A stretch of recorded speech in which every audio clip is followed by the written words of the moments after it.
જેને ઉપર આપ નિત્ય ધરતી અજાણ્યો મલક છે સાહેબ.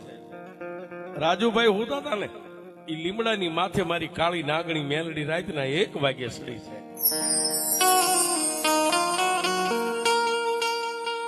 પણ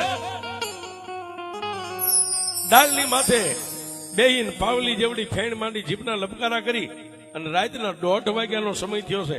માં મેલડી વિચાર કરે કે આને મને મેણું માર્યું હતું ને, હું મેલડી કોઈનું મેણું ન ખાવ.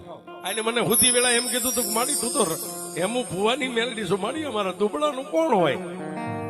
અને જો કોઈ મને દુબળો ટકોર કરે અને જો હું કાળી નાગણી એનું વેણ સહન કરું તો હું કાંઠા વાળી મેલડી